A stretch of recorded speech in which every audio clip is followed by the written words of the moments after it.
I'm Lindsay. And welcome to another day of Vlogmas here at Looking for the Middle. So Lindsay and I are in the car and we are headed, I'm about to go play tennis. It's 8 o'clock at night, but it's fine. It's not that cold. And I'm being a good friend and going to watch. A great friend. So we polled you guys on Instagram this morning for questions because we thought it'd be fun to do a little Q&A. Bethany's in Florida with Melanie, so y'all are going to be hearing from them later. But tonight, you're stuck with us. So we're going to do a Q&A and answer some of these questions that we got from Instagram. We have some about Christmas. We have some about life in general. We have some about dating. We're covering the whole gamut here. So the dating questions are going to have to be all you because I don't even know what that word means. Okay. So it's fine. Okay, so are we ready to start driving? Yes, Lindsay's going to drive. I'm going to read the questions. Kind of like our own, Carpool not really karaoke. carpool karaoke because we're not going to be singing. Carpool but Q&A. Yeah. Oh, that would be a fun little thing for us to do. Yeah. Typically. Even after Vlogmas is I over. know. Carpool Q&A. I like that idea. Bethany, you're listening to this when you're editing. Let's talk about that later. Okay, question number 1. This will be an easy one for you. What is your favorite Christmas song right now? Oh, okay. So, I was watching a TV show the other day, and it was the Christmas episode because it was the fall finale. And, sorry.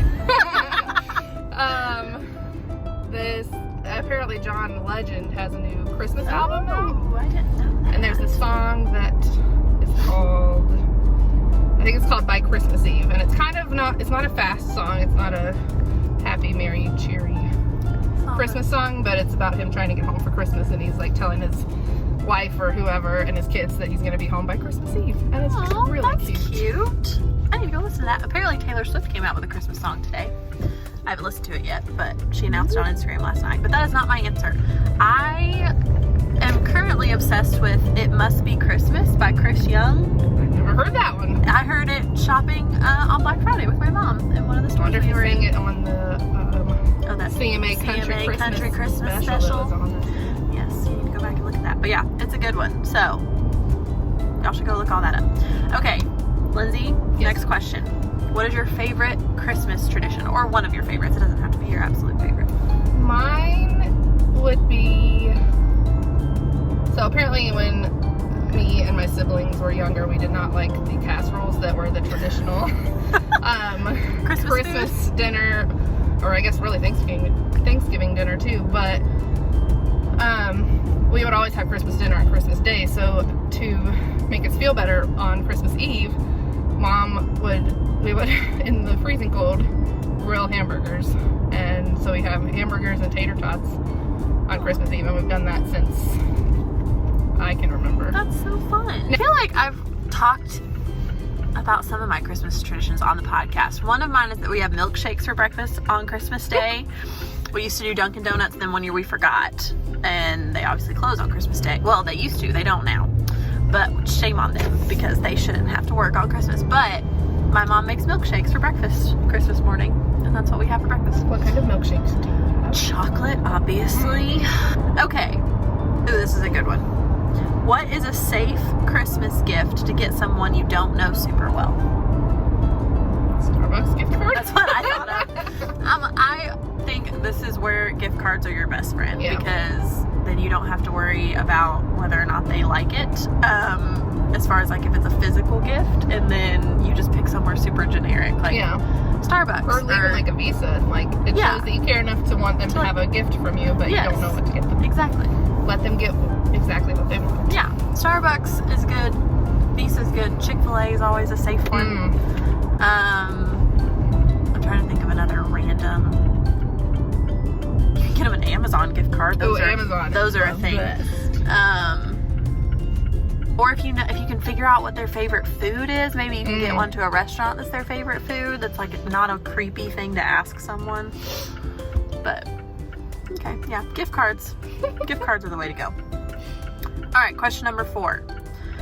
I loved this question. This was one of our Instagram questions. This is probably my favorite one. What is something you've done that you didn't think you would like, but you ended up loving?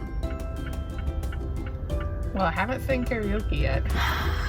y'all. So Okay, anybody watching this video who voted on that Instagram poll? Tell them to vote again. No, we're not voting again because we're gonna honor our word. But oh my gosh, it was literally like 40 something to 3, and 2 of the 3 that voted that we didn't have to do karaoke were me and Bethany. My mom voted that I needed to do karaoke. I think my sister did too, which they both know I can't sing. But to answer the question honestly, I really love shooting guns. Oh. And Oh, hey, person. Sorry. That's called a turn signal. You should use it sometime. I have road rage, and y'all will learn this I think she got it from me. if we do this carpool Q&A thing pretty often. Honestly, I'm surprised that we drove all the way to Maine and back without getting into some sort of like That's true. altercation. Not really. I would not have I wouldn't. let it escalate that far. Well, I don't ever talk to anybody to their face. I just say things in the car where they can't hear me. Shooting guns. Yeah. That's a fun one. The first thing that came to my mind was eating sushi. Because I don't love fish, typically. But I tried sushi and now I love it. Was the question about an activity? Or It just said anything? something you've done. So eating sushi counts, right? I feel like that's probably something I need to improve on. I don't do a lot of things that I think I won't like. Because I'm pretty aware of what I like and don't like. Normally I'm right if I think I won't like something and I try it and I'm like, no, I didn't like it. Okay, this was one for our college student listeners. Oh, I was gonna say, I'm not a college student No, it's been a while since, it'll be 5 years next month since I graduate. Don't say it, we won't age you. Lindsay's older than me, but that's all we're gonna say. Not by much. Like 3 4 years. 3 years. How old are you? 26. I'll be 31. You're 30. Just kidding. And then Yep. you'll be 27. I'll be 27. It is 4 years. My bad. Okay. With finals coming up, what are some good study tips or ideas for study breaks? I like that part of the question I better. exempted all my finals. But I'm not the best studier.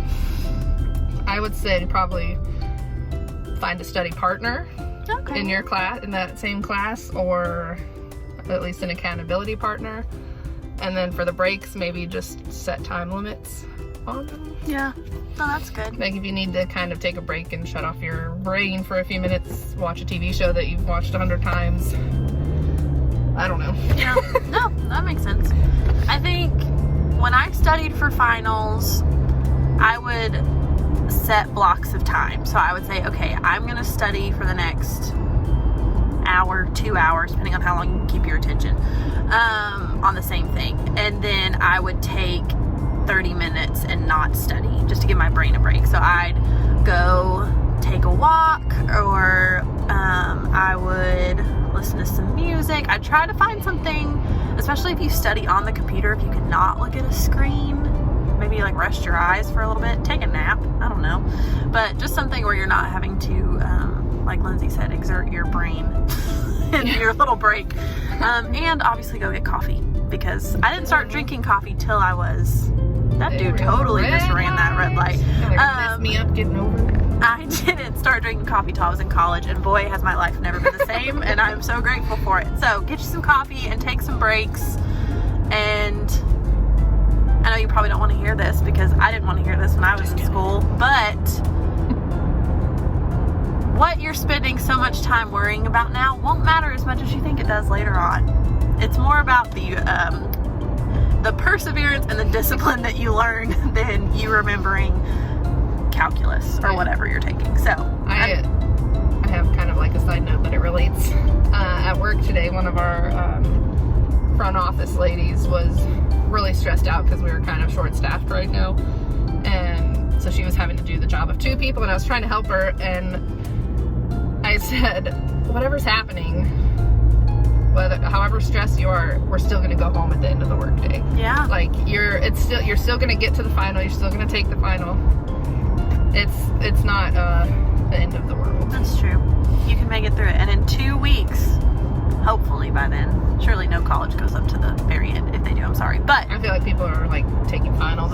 If that was an Instagram yes, question, 2 someone's already weeks, taking finals. yeah, 2 weeks from now, you're done, and it's Christmas, and it's happy, and you're done with this class, Lord willing, forever. Where am I going? Yes. Driving. Okay, number 6. We've got 3 more questions. Okay. If you want your significant other to meet your friends, what's the best setup for that? Or like way to do that? would say number one, some sort of environment where you're comfortable. Yes. My first thought was a game night. That's what I was thinking, like have people over to your place, so it's like your territory. Yeah, that sounds weird, but that's the word I was looking for. Yeah. Because he's probably already familiar with that at that point. Yeah. Like he's probably been to your place before, so that adds that adds a level of comfort for him. Also, I wouldn't make it like 30 people. If you have a lot of friends, maybe do it in little groups. I don't know. Yeah. I think that's a game night's definitely my go-to. Game night where you like have something planned that everyone's going to participate in. You're not like, well, you're just not. Yes. It's not just like everyone's sitting around staring at you. Yeah, I think it's good to, whatever atmosphere it is, to have something else to focus your attention on other than just having people talk to him. Not that that's a bad thing, because you want them to get to know him, but at the same time, like, you don't want to make him feel like he has to be the center of attention if he doesn't want to be. So, you know, go to some sort of like event, like go to a ball game if you're into sports, or have a game night, or even if you had a movie night and y'all ate before and then watched a movie, then there's like the mingling time at the beginning, and then everybody can kind of relax and watch the movie or whatever. But all right, last question. Man. This is a hypothetical, so you can literally answer whatever you want. Okay. If you had a boyfriend, which neither of us do, newsflash, if you were going to plan the perfect date for your boyfriend, what would you do? Oh man, this was a tough. I still am not like. I'm hoping you take a while so I can sit here and think of my answer. I'm more of a homebody. I don't like really big crowds. I was about to say clouds. I'm struggling. This is why I'm not on the podcast regularly, because I can't speak. Words are hard. It's fine. But probably like a sporting event if we like the same teams, or if my team's playing his team. Is this a first date or just any date? Any date. Okay. It wouldn't be. I guess if your date, like you have a boyfriend, like you would have already been dating. Oh, that's true. I forgot about that. Yeah, I forgot that part too, actually. You asked me. So probably a sporting event or a concert. If there's a band he really likes that's going to be in town, I might buy tickets for us to go to that. Yeah. Eating's never a bad thing. Ice cream afterwards is always a good idea. I just like, I've never had a boyfriend at a concert before, but it's just like, I don't know, when the love songs come on, I kind of wish I had someone to like dance with or sway back and forth to the music with. So probably a concert. Now that I've been talking about this for a while. That's a good answer. Gosh, I feel like, golly, this makes you really appreciate when guys not have to, but when guys choose to plan most of the dates, because this is really hard. I feel like a basketball game would be my go-to, as far as, especially if I would love to go to a game where we like opposing teams, because then you can trash talk the whole time, which is super fun to me. So maybe like go to dinner at his favorite restaurant, and then we go to a game, and then we get dessert on the way home. Would be really fun. If you wanted to go out and do something. But I like a good mix of going out and doing things and then staying in. Like, I'm not all one or the other. But I'm pretty proud of the fact that I know a lot about sports. So I like showing that off too. Yes, be like, let me just tell you, I know exactly what's going on right here. So, okay. Well, that was our last question. Go us. All right, guys. Well, thanks for joining us on our car ride to the tennis courts. We will not be showing you footage of me playing tennis, because the guy I play with is way better than me, and he will embarrass me a lot. So watch the Instagram account. I might send Bethany some videos to post on there. Okay. All right. Well, on that note, we're gonna leave you, but stay tuned for tomorrow, because you'll get to see Bethany and Melanie all the way from Florida. Hey, Bethany and Melanie. Yes. So until next time, I'm Kristen. And I'm Lindsay. And thanks for joining us for another day of Vlogmas. Bye, guys.